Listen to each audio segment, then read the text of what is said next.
सुप्रभात, good morning friends. मैं DC Yadav आप सभी का DCIAS इंस्टीट्यूट पे स्वागत करता हूं। 18 फरवरी 2023 का करंट अफेयर्स पढ़ेंगे हम सबसे बेहतर और सबसे अलग अंदाज में। आज 18 फरवरी 2023 को पूरे भारतवर्ष में साथियों महाशिवरात्रि का पर्व मनाया जा रहा है और आप सभी को DCIAS इंस्टीट्यूट की तरफ से महाशिवरात्रि की ढेर सारी शुभकामनाएं। आज का अपना पहला सवाल है कि भारत के किस शहर में पंचायती सतत विकास सम्मेलन का आयोजन हुआ? दिल्ली, चेन्नई, भुवनेश्वर, लखनऊ। इसका सही आंसर है ऑप्शन सी, भुवनेश्वर में पंचायती सतत विकास सम्मेलन का आयोजन हुआ, जहां इसकी अध्यक्षता उड़ीसा के मुख्यमंत्री नवीन पटनायक साहब ने की।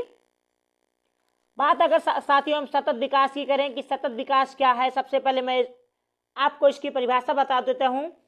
तो सतत विकास एक ऐसा विकास है जो भावी पीढ़ियों को ध्यान में रखते हुए किया जाए, यानी संसाधनों का इस तरीके से उपयोग किया जाए कि हमारी आने वाली पीढ़ियां भी उसका उपयोग कर सकें और उसका संरक्षण बना रहे। इस तरीके से हमें उपयोग करना है और इस तरीके से एक आर्थिक सामाजिक जीवन प्रदान करना है लोगों को, ताकि आने वाली हमारी पीढ़ियां संकटमय जीवन का सामना न करें। उनके लिए भी वो संसाधन उपलब्ध रहें जो हमारे लिए उपलब्ध हैं। और इस तरीके के विकास को हम सस्टेनेबल डेवलपमेंट यानी सतत विकास के नाम से जानते हैं। इसकी अवधारणा सबसे पहले 1987 में ब्रेटलैंड की रिपोर्ट में देखा गया। जब 1987 में ब्रेटलैंड रिपोर्ट प्रकाशित हुई तो उसमें सबसे पहले सस्टेनेबल डेवलपमेंट की अवधारणा सामने आई। साथियों, जैसा मैंने बताया कि सतत विकास की जो अवधारणा है ये 3 प्रमुख बिंदुओं पर आधारित है। इसमें सामाजिक विकास यानी सोशल डेवलपमेंट की बात की जाती है, इसमें आर्थिक विकास यानी इकोनॉमिकल डेवलपमेंट की बात की जाती है और पर्यावरण के संरक्षण की बात की जाती है। 3 ऐसे पहलू जो सतत विकास के प्रमुख बिंदु हैं, इन तीनों का इस तरह प्रयोग किया जाए ताकि आने वाली जो हमारी पीढ़ियां हैं उनके लिए संसाधन उपलब्ध रहे, उनके लिए एक ऐसा समाज हो ताकि उसमें वो अपनी सामाजिक आर्थिक जरूरतों को पूरा कर सकें। इसी धारणा पर आधारित है हमारा सतत विकास। संयुक्त राष्ट्र के द्वारा 2015 में सतत विकास के लिए 17 लक्ष्य निर्धारित किए गए। साथियों कि 17 लक्ष्य दिए गए, इन 17 लक्ष्यों को 2030 तक पूरा करने के लिए कस्में वादे ली गई सभी देशों के द्वारा कि हम 2030 तक 17 के 17 जो हमारे सतत विकास लक्ष्य हैं उन्हें पूरा करने की कोशिश करेंगे। और भारत इस सतत विकास लक्ष्य की अगर बात करूं तो इसमें 2016 में शामिल हुआ, यानी 2016 में हस्ताक्षर किया इस यूनाइटेड नेशन की पहल पे, जो 2015 में उसके द्वारा शुरुआत की गई। और 2030 तक हम सभी को 17 लक्ष्य अचीव करने हैं। वो 17 लक्ष्य कौन कौन से, मैं उनके बारे में बता दूं आपको। यूनाइटेड नेशन के 17 लक्ष्यों में से साथियों सबसे पहला लक्ष्य है नो पॉवर्टी, यानी दुनिया में जो गरीबी है उसे एक तरीके से खत्म करने की पहल की गई, कोशिश की गई कि दुनिया में गरीबी ना रहे। दूसरी बात थी जीरो हंगर, यानी जीरो हंगर की बात की है। दूसरा जो टारगेट है यूनाइटेड नेशन का कि दुनिया में जो भूखमरी है, एक तरीके से आप अफ्रीकन कॉन्टिनेंट में जाएंगे तो पाएंगे बहुत सारे ऐसे देश हैं जहां पे आज भी भूखमरी की स्थिति बनी हुई है। तो इस पूरी दुनिया को देखते हुए पहला नंबर तो बात किया गया कि गरीबी को खत्म किया जाए। दूसरी बात की गई कि हम भूखमरी को खत्म करेंगे और उसके बाद इंसान जब गरीब नहीं रहेगा, यानी उसके पास कुछ थोड़े मोड़े साधन होने चाहिए पहने के, खाने के, ओढ़ने के। उसके बाद ये देखा गया कि बहुत सारे साधन होने के बावजूद भी भूखमरी खत्म नहीं हो रही थी, इसलिए यूनाइटेड नेशन ने कहा कि जीरो हंगर का हम टारगेट रखेंगे। ये सेकेंड टारगेट है, सेकेंड गोल है सस्टेनेबल डेवलपमेंट का। और तीसरी बात की गई कि जब इंसान गरीबी से बाहर निकल आए, जब भुखमरी से बाहर निकल आए, तो उसके लिए तीसरा सबसे बड़ा मुद्दा होना चाहिए हेल्थ, क्योंकि जिस व्यक्ति का भुखमरी की अवस्था में जो जिएगा, जो गरीबी की अवस्था में जिएगा, तो वो हेल्थ को भी नहीं सही कर सकता है। इसलिए सबसे पहले गरीबी खत्म करना है, उसके बाद में हमें क्या करना है, भुखमरी को खत्म करना है। जब ये दोनों खत्म कर ले जाएं तो हमारा तीसरा लक्ष्य होना चाहिए हेल्थ, यानी हमें लोगों के स्वास्थ्य को भी बेहतर बनाना है। यूनाइटेड नेशन में जैसे हमने कहा कि सबसे पहले बात की गई है पॉवर्टी की यानी नो पॉवर्टी, गरीबी नहीं होनी चाहिए। उसके बाद जीरो हंगर की बात की गई कि हम भुखमरी को खत्म करेंगे। भुखमरी के बाद हेल्थ की बात की गई कि स्वस्थ समाज देंगे हम। जब ये तीन किसी व्यक्ति के पास रहेगा, गरीबी नहीं रहेगी, भुखमरी नहीं रहेगी, वो स्वस्थ रहेगा, तब वो आगे शिक्षा पे भी ध्यान देगा। इसलिए इन तीनों के बाद जो चौथा गोल है सस्टेनेबल डेवलपमेंट का है वो है क्वालिटी एजुकेशन। हमें एक ऐसा एजुकेशन देना है अपने बच्चों को जो क्वालिटी एजुकेशन हो, यानी गुणवत्तापूर्ण शिक्षा की बात की है अपने चौथे गोल में संयुक्त राष्ट्र संघ ने। यानी गरीबी, भुखमरी, स्वास्थ्य के बाद शिक्षा को बेहतर करने का जिम्मेदारी दी गई है 2030 तक देशों को यूनाइटेड नेशन के द्वारा। अब साथियों, जब किसी व्यक्ति के पास पॉवर्टी खत्म हो जाएगी, जब किसी के पास भुखमरी खत्म हो जाएगी, जब किसी को हेल्थ मिल जाएगा, जब किसी को एजुकेशन मिल जाएगा, उसके बाद की बात की गई है जेंडर इक्वलिटी यानी लैंगिक समानता की। जब इतना किसी व्यक्ति के पास हो जाएगा उसके बाद ही वो किसी लैंगिक समानता की बात करेगा, जेंडर इक्वलिटी की बात करेगा। तो भुखमरी, गरीबी, भुखमरी, स्वास्थ्य और एजुकेशन के बाद हम जेंडर इक्वलिटी पे ध्यान देंगे कि अब स्त्री पुरुष के बीच में जो समानता है वो होनी चाहिए, यानी पहले से व्याप्त जो असमानता है उसे खत्म होना चाहिए और जेंडर इक्वलिटी को लाया जाना चाहिए। और जैसा कि मैंने कहा कि भुखमरी, गरीबी, स्वास्थ्य और एजुकेशन के बाद जेंडर इक्वलिटी, और इन पांचों के प्राप्त हो जाने के बाद हम बात करेंगे क्लीन वाटर की। जी हाँ, स्वच्छ जल की बात करेंगे और एक तरीके से सैनिटेशन की बात करेंगे। क्लीन वाटर और सैनिटेशन यानी स्वच्छ जल, साफ जल और स्वच्छता। 2018 के पीसीएस के एग्जाम में, उत्तर प्रदेश का जो पीसीएस का एग्जाम हुआ था, Uttar Pradesh public service commission का, उसमें पूछा गया था कि जो स्वच्छता है वो सतत विकास के कौन से नंबर का गोल है, 5th पे, 4th पे, 3rd में, अलग अलग दिया गया था। बहुत सारे लोगों को नहीं पता था कि स्वच्छ जल और स्वच्छता एक साथ है। उसमें बहुत सारे बच्चों का एक तरीके से सवाल गलत करके वो आए थे। तो यूपीपीसीएस कई सालों से कंटिन्यू सस्टेनेबल डेवलपमेंट पे सवाल पूछ रही है। इवन यूपीएससी में सवाल आता है तो इसे आप बहुत ध्यान से एक एक गोल को स्टेप बाय स्टेप याद करना। सबसे पहले पॉवर्टी, उसके बाद भुखमरी, फिर हेल्थ, फिर एजुकेशन, फिर gender equality, clean water and sanitation. तो ये हमारे 6 लक्ष्य हो गए। अब अगर मैं 7वें टारगेट की बात करूं तो 7वां टारगेट था साथियों अफोर्डेबल एंड क्लीन एनर्जी। जी हाँ, अफोर्डेबल एंड क्लीन एनर्जी। सबसे पहले बात की गई कि पहले गरीबी खत्म करो, गरीबी के बाद बताया गया कि भुखमरी खत्म करो, भुखमरी के बाद बताया गया कि स्वास्थ्य समस्याएं खत्म करो, उसके बाद बताया गया एजुकेशन के को अच्छे से बेहतर करो, क्वालिटी एजुकेशन दो। उसके बाद कहा गया इतना जब हो जाए तो जेंडर इक्वलिटी की बात करो, और जेंडर इक्वलिटी जब हो जाए तो स्वच्छता और स्वच्छ पानी यानी साफ पानी की बात की गई। और 7वें नंबर पे अब बात की जा रही है affordable energy, affordable and clean energy यानी संधारणीय एक तरीके से स्वच्छ ऊर्जा की बात की गई है इसमें 7वें गोल में। और जो 8वां गोल है साथियों यूनाइटेड नेशन का, उस पर बात की गई है decent work and economic development, यानी एक तरीके से आर्थिक विकास की बात की गई है, इकोनॉमिक डेवलपमेंट की बात की गई है।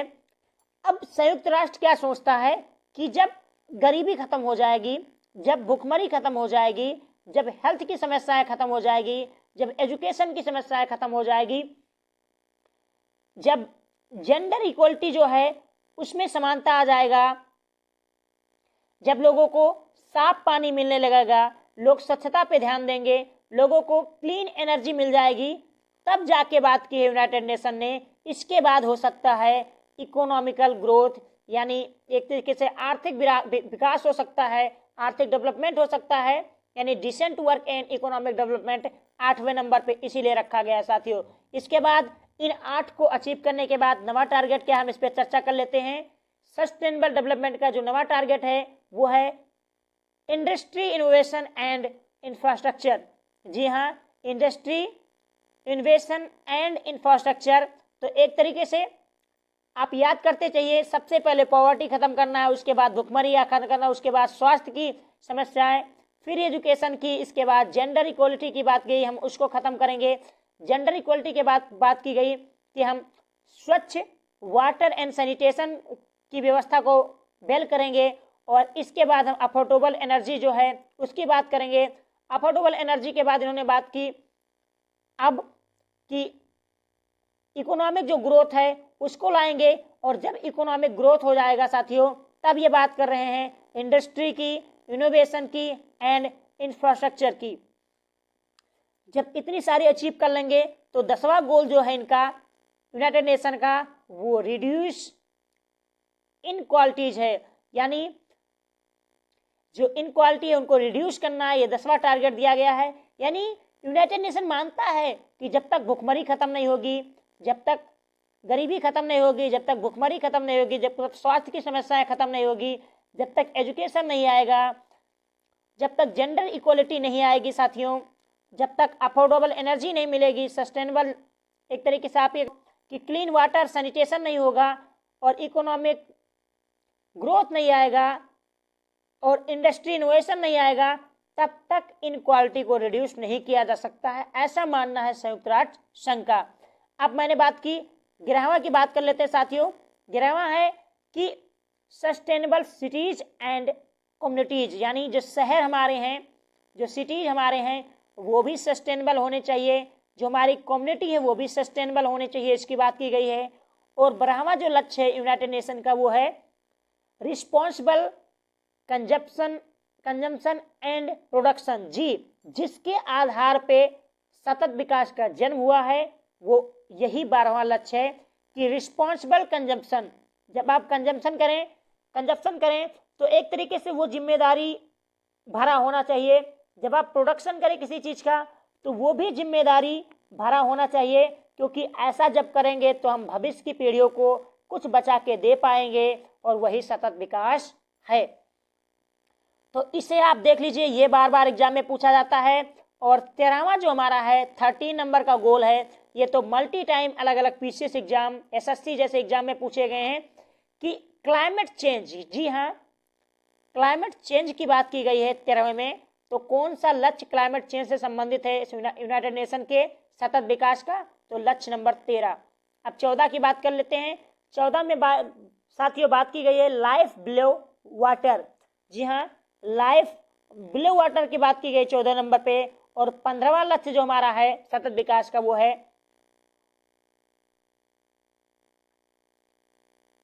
लाइफ एंड लैंड, जी हाँ जीवन और भूमि, ये हमारा 15वां लक्ष्य है। जबकि अगर मैं बात करूं जो हमारा 16वां लक्ष्य है, ये तो कई बार मल्टी टाइम एग्जाम में भी पूछा गया है कि peace and justice strong industries की बात किस में की गई है, तो 16वें नंबर में बात की गई है। और जो 17वां और आखिरी हमारा टारगेट है साथियों वो है पार्टनरशिप फॉर द गोल। एक बार रिवाइज कर लेते हैं चलते चलते साथियों कि वो 15-17 लक्ष्य कौन कौन से हैं जिसको यूनाइटेड नेशन ने सतत विकास के लिए तय किया गया है। सबसे पहले बात की है कि गरीबी खत्म करेंगे, उसके बाद बात हुई कि हम भुखमरी को खत्म करेंगे, उसके बाद बात किया गया कि हेल्थ की समस्या जो है उसका समाधान होगा, उसके बाद किया गया कि जब इंसान की गरीबी खत्म हो जाए, भुखमरी खत्म हो जाए, स्वास्थ्य संबंधित समस्याएं खत्म हो जाए, तब एजुकेशन संबंधित जो समस्याएं हैं उसे खत्म किया जाना चाहिए। और किसी की गरीबी, भुखमरी, स्वास्थ्य, एजुकेशन के बाद हम कल्पना कर सकते हैं कि उनके बीच में जेंडर इक्वलिटी हो सकती है, यानी जेंडर इक्वलिटी की बात की गई।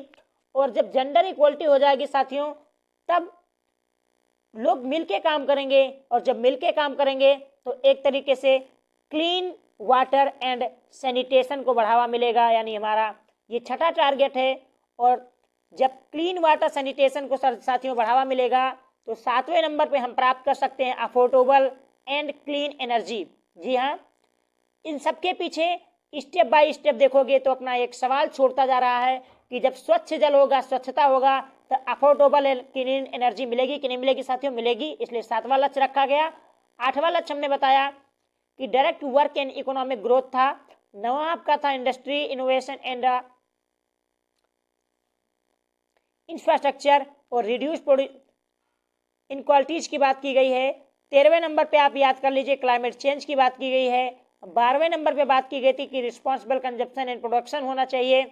और जो हमारा लास्ट 17वां लक्ष्य है वो है पार्टनरशिप फॉर द गोल, यानी इस गोल के लिए एक साझेदारी होना चाहिए, एक पार्टनरशिप होना चाहिए। तो ये 17 लक्ष्य हैं सतत विकास के जो 2030 तक हमें प्राप्त करने हैं।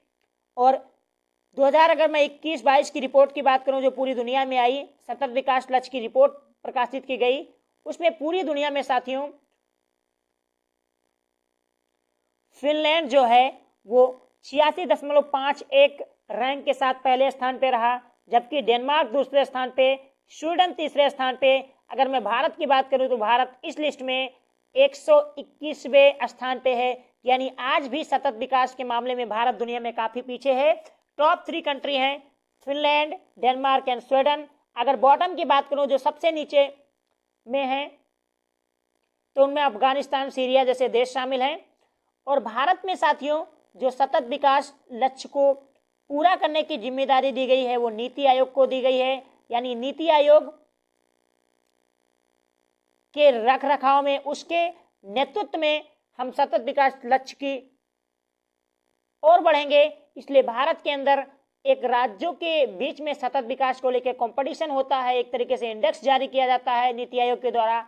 और हाल ही में जारी इंडेक्स की अगर मैं बात करूं साथियों भारत में, तो भारत में जो स्थान है उसमें केरला पहले स्थान पे है। केरल जिस तरह शिक्षा में सबसे ज्यादा आगे है, उसी तरीके से केरल सस्टेनेबल डेवलपमेंट में पहले स्थान पे है। दूसरे स्थान की अगर मैं बात करूं तो इसमें हिमाचल प्रदेश ने काफी अच्छी परफॉर्मेंस की है, दूसरे स्थान पे तमिलनाडु के साथ बना हुआ है, यानी पहले स्थान पे केरल भारत में, जबकि दूसरे स्थान पे हिमाचल प्रदेश और तमिलनाडु।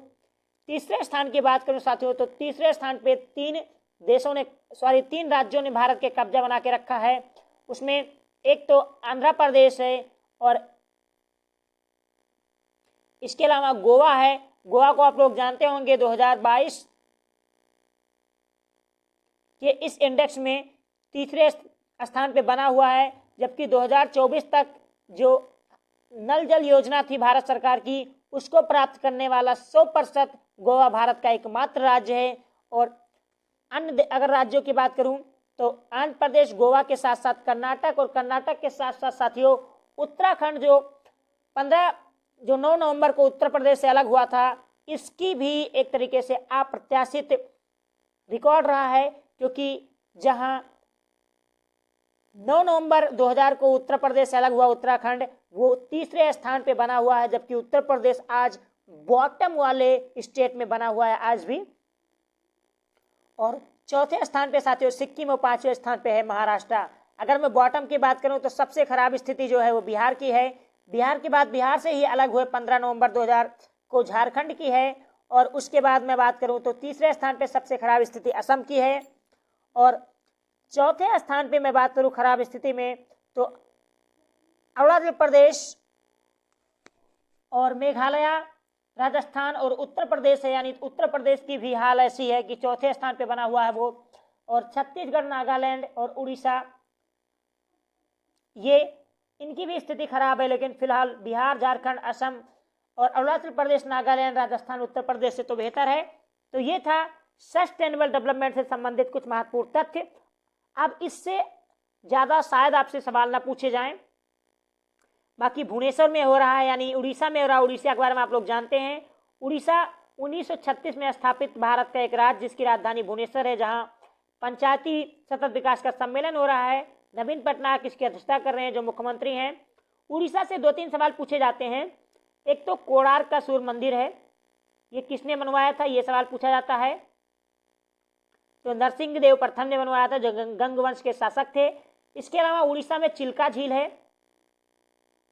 जी हाँ, ये पूरी दुनिया की या कहूँ एशिया की सबसे बड़ी खारे पानी की झील है और पूरी दुनिया में शायद दूसरा तीसरा स्थान है।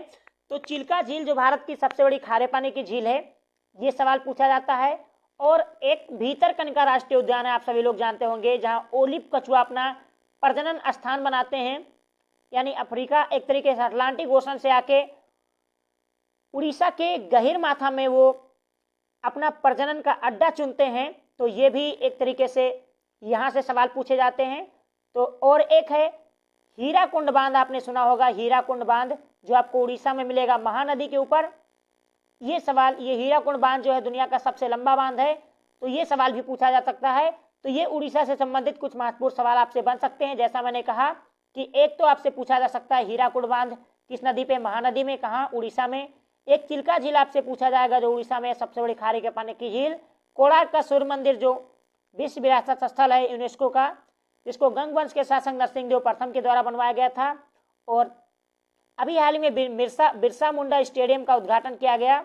और उड़ीसा में अभी हाल में आपने देखा कि अंडर-17 का जो फीफा वर्ल्ड कप हुआ महिलाओं का, उसका भी आयोजन हुआ। हॉकी विश्व कप की जो शुरुआत हुई वो भी कलिंगा स्टेडियम 2023 वाला जो अभी हाल ही में भारत ने मेजबानी की, ये भी उड़ीसा से शुरुआत हुई। तो ये उड़ीसा से संबंधित सवाल पूछे जा सकते हैं आपसे। अगला सवाल है कि दुर्लभ कश्मीरी फ्लाई कैचर पक्षी, ये दोस्तों जो गौरैया होती है, गौरैया की एक प्रजाति, दुर्लभ प्रजाति है जो कश्मीर में पाई जाती है। ये कहाँ देखी गई है? आंध्र प्रदेश, झारखंड, सिक्किम या केरल? केरल में देखी गई है। केरल में कहाँ देखी गई है साथियों? जो केरल का पेरियार अभ्यारण्य है, वहाँ पे पेरियार वन्यजीव अभ्यारण्य है, उसमें कश्मीरी फ्लाई कैचर दुर्लभ पक्षी देखी गई है। और 250 से अधिक पक्षियों की वृद्धि हुई है वहाँ पे। तो एक तरीके से डायवर्सिटी का वो क्षेत्र जो नीलगिरी पहाड़ियों के अंतर्गत आता है, आप सभी को पता है, वहाँ पे अब कश्मीरी फ्लाई कैचर नामक गौरैया पक्षी देखी गई है। और केरल के बारे में आप लोग जानते होंगे, केरल की राजधानी है तिरुवनंतपुरम। यहाँ के जो मुख्यमंत्री हैं वो पिनरई विजयन हैं, और यहाँ के राज्यपाल हैं आरिफ मोहम्मद खान साहब। और केरल में जैसा मैंने पेरियार की बात की, पेरियार वन्यजीव अभ्यारण्य की, तो पेरियार साथियों एक नदी भी है, पेरियार एक आपको झील भी मिलेगी, पेरियार आपको वन्यजीव अभ्यारण्य भी मिलेगा। झीलों की बात आई है तो अष्टमुडी झील सवाल पूछा जाता है कि अष्टमुडी झील कहाँ है केरल में। साइलेंट वैली की बात की जाती है, साइलेंट वैली कहाँ है? साइलेंट वैली नेशनल पार्क भी है, यह भी आपको केरल में मिलेगा। और केरल में साथियों 3 आपको मिल जाएंगे, 2 बायोस्फीयर रिजर्व मिलेंगे साथियों। एक तो जैसे हमने कहा कि नीलगिरी मिल जाएगा, जो सबसे पहले ही नीलगिरी को 1986 में बायोस्फीयर रिजर्व घोषित किया गया था। इसके अलावा आपको अगस्त्यामलाई जो पहाड़ी हमारी है, अगस्त्यामलाई है, वो भी एक बायोस्फीयर रिजर्व है। और नीलगिरी के सबसे जो ऊंची चोटी है, सवाल पूछा जाता है कौन सी है? डोडा बेटा। डोडा बेटा सबसे ऊंची चोटी है नीलगिरी की। और दक्षिण भारत की सबसे ऊंची चोटी कौन सी है? सवाल पूछा जाता है, तो यह है अनाईमुड़ी। जी हाँ, अनाईमुड़ी, जो अनाईमल्ला पहाड़ी है उसकी सबसे ऊंची चोटी है अनाईमुड़ी, और यह दक्षिण भारत की सबसे ऊंची चोटी है। या आप ये भी कह सकते हो कि वेस्टर्न घाट की सबसे ऊंची चोटी है, क्योंकि ये हो गया हमारा प्यारा भारत। यहाँ पे आपको केरल मिलेगा, यहाँ पे नीलगिरी पहाड़ी है, इसके नीचे आपको अन्नामलाई मिलेगी, और इसी की सबसे ऊंची चोटी है अनाईमुड़ी। जबकि ये वेस्टर्न घाट पूरा आपका आता है, ये आपका ईस्टर्न घाट है, यानी पूर्वी घाट में सबसे ऊंची चोटी कौन सी है? महेंद्रगिरी है। ये सवाल भी पूछा जा सकता है। और भारत में सबसे ऊंची चोटी कौन सी है? केटू गार्डन ऑस्टिन। अगर केटू ऑप्शन में ना हो तो कंचनजंगा मारना।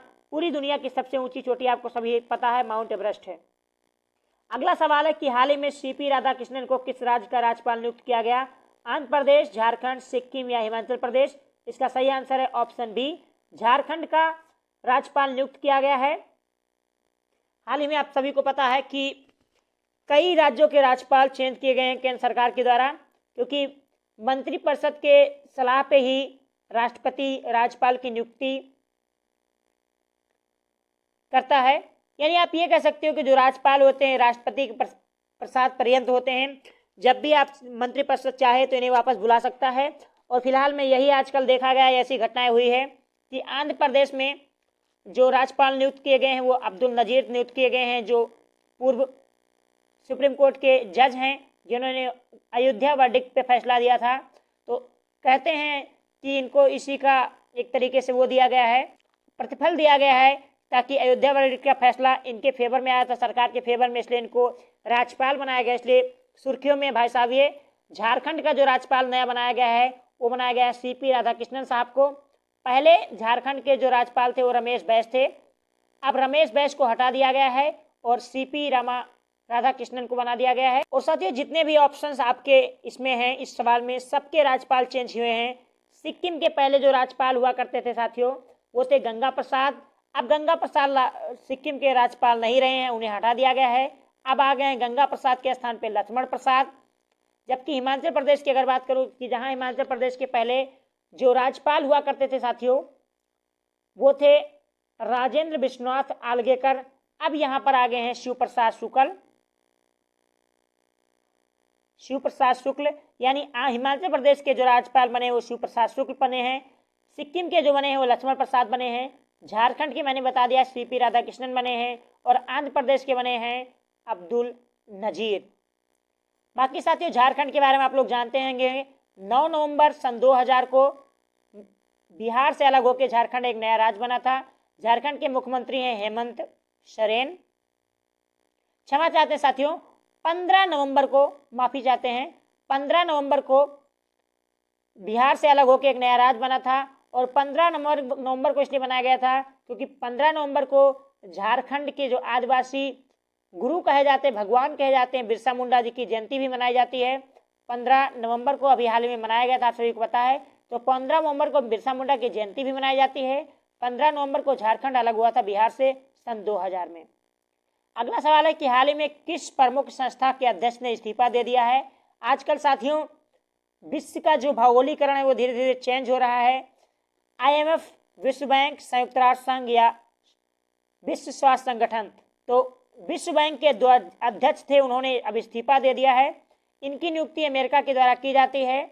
और संयुक्त राष्ट्र संघ के एंटोनियो गुटेरेस आपको पता है, WHO के नहीं दिए हैं, IMF के भी नहीं दिए हैं, विश्व बैंक के अध्यक्ष ने इस्तीफा दे दिया है, इसलिए सुर्खियों में थे भाई साहब। इनका नाम कमेंट करके आप बताइए कि अध्यक्ष कौन थे।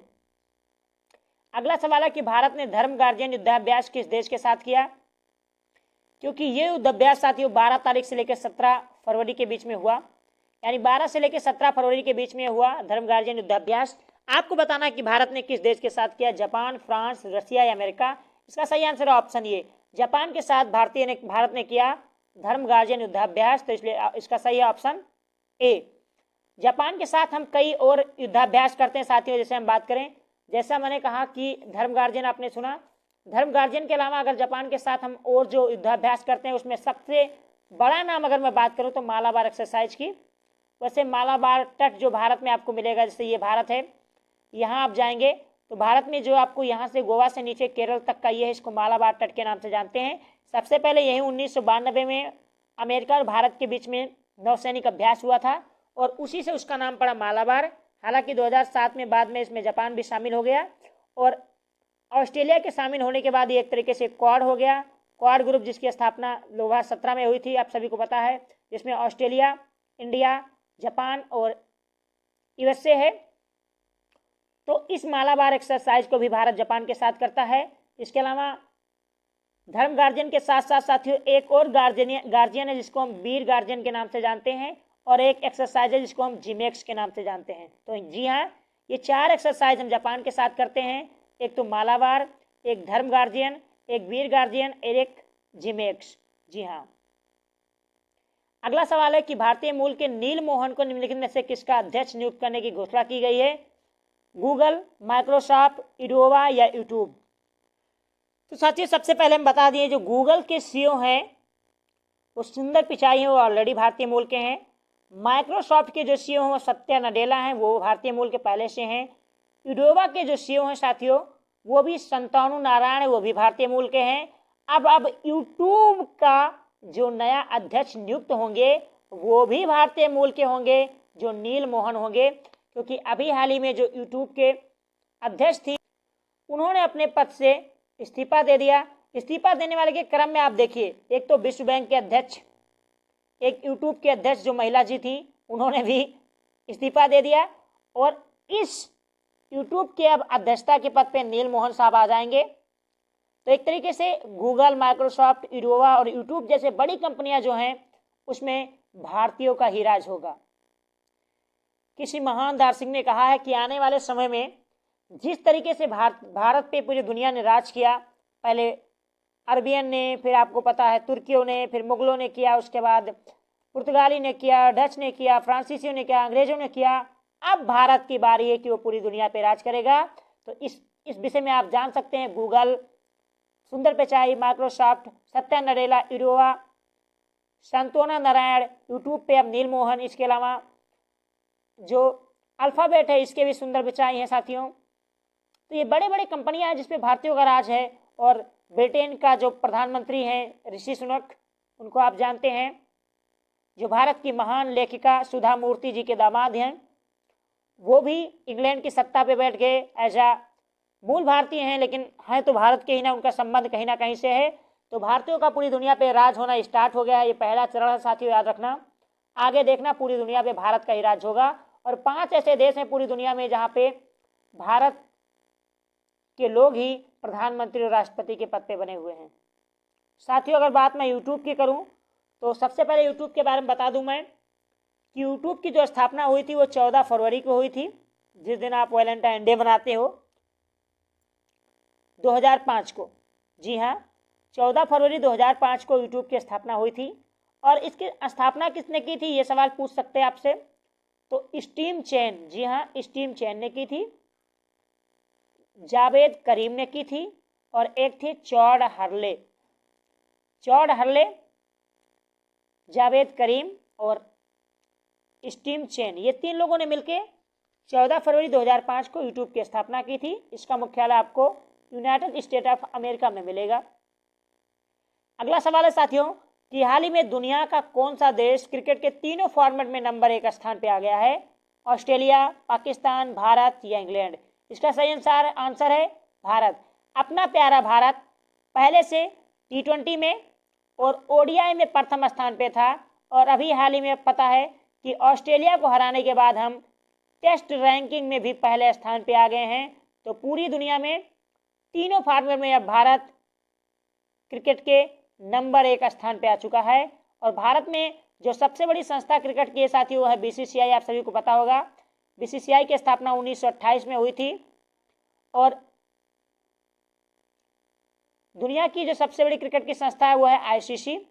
आप जानते होंगे, इंटरनेशनल क्रिकेट काउंसिल, जिसकी स्थापना 1909 में हुई। इसको लेके मैं कंफर्म नहीं हूं तो इसको आप हटा दीजिए।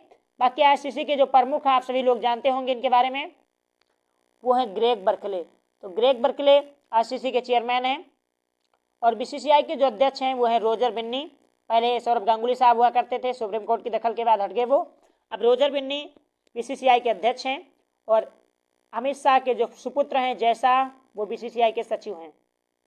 आज का 8वां सवाल है कि रिस्पॉन्सिबल आर्टिफिशियल इंटेलिजेंस पर आधारित प्रथम ग्लोबल शिखर सम्मेलन का आयोजन कहाँ हुआ? जर्मनी, स्वीडन, नीदरलैंड या स्विट्जरलैंड? इसका सही आंसर है ऑप्शन सी, नीदरलैंड में हुआ है रिस्पॉन्सिबल आर्टिफिशियल इंटेलिजेंस पर आधारित प्रथम ग्लोबल शिखर सम्मेलन। प्रथम इसलिए याद कर लीजिएगा, ये सवाल आ सकता है एग्जाम में। और नीदरलैंड यूरोप महाद्वीप का एक देश है, आप सभी लोग जानते होंगे, जिसे हम हॉलैंड के नाम से भी जानते हैं। अगला सवाल है साथियों कि 17 से लेकर 19 फरवरी के बीच में म्यूनिख सुरक्षा सम्मेलन 2023 का आयोजन किस देश में होगा? जर्मनी, स्पेन, स्वीडन या स्विट्जरलैंड? तो जर्मनी के म्यूनिख में ही म्यूनिख सुरक्षा सम्मेलन 2023 का आयोजन होगा। जर्मनी की राजधानी बर्लिन है, आप सभी को पता होगा। और बर्लिन से बर्लिन की दीवार हमेशा याद आएगी, जो शीत युद्ध की सबसे बड़ी कड़ी थी USSR और USA के बीच में। जब बर्लिन दीवार को गिराई गई तो उस समय ऐसा लगता था कि पूरी दुनिया में एक और विश्व युद्ध हो सकता है। लेकिन प्रेजेंट टाइम में आज भी दुनिया विश्व युद्ध के मोड़ पे खड़ी हुई है। आप सभी को पता है जिस तरीके से 2 धुरी में बंटता जा रहा है पूरा दुनिया, क्योंकि सीरिया, इराक, ईरान, सऊदी अरब, यमन, USA, रूस, चाइना। हालांकि भारत आज भी गुट निरपेक्षता की नीति पे काबिज है। आज का आखिरी सवाल है साथियों कि हिंदी दिवस के संबंध में कौन सा कथन सत्य है? 14 सितंबर को विश्व हिंदी दिवस मनाया जाता है? जी नहीं, 14 सितंबर को मनाते हैं राष्ट्रीय हिंदी दिवस, यानी नेशनल हिंदी डे मनाते हैं। 14 सितंबर 1975 को प्रथम बार विश्व हिंदी सम्मेलन हुआ था? जी नहीं, 1975 में तो हुआ था, लेकिन 14 सितंबर को नहीं हुआ था, हुआ था 10 जनवरी को। जी हाँ। और 12वें विश्व हिंदी सम्मेलन का आयोजन भारत में हो रहा है? जी नहीं, 12वें विश्व हिंदी सम्मेलन का आयोजन हो रहा है फिजी में। तो ये भी ऑप्शन गलत है। और 14 सितंबर 1949 को हिंदी को राजभाषा का दर्जा दिया गया था, ये बात सही है। इसीलिए हम 14 सितंबर को राष्ट्रीय हिंदी दिवस मनाते हैं। और 10 जनवरी 1975 को प्रथम बार विश्व हिंदी सम्मेलन का आयोजन भारत में नागपुर में हुआ था, इसलिए हर वर्ष हम 10 जनवरी को विश्व हिंदी दिवस के रूप में मनाते हैं। तो साथियों ये थे आज के टॉप 10 सवाल आशा करता हूँ आप सभी को पसंद आया होगा। सेशन पसंद आएगा तो प्लीज़ लाइक कर दीजिए दोस्तों, और हमारे साथ नए हैं तो सब्सक्राइब तो करना भूलिएगा मत, क्योंकि यार इतना मेहनत करते हैं आपके लिए तो थोड़ा सब्सक्राइब करने में आप लोगों का कुछ नहीं जाता, इसलिए प्लीज़ सब्सक्राइब कर दीजिए आप लोग। और हमारे साथ नए हैं दोस्तों को भी जोड़िए, आप सभी लोग परिवार के साथ आइए और एंजॉय कीजिए डेली करंट अफेयर्स का सबसे बेहतर सबसे अलग अंदाज में। जय हिंद, जय भारत।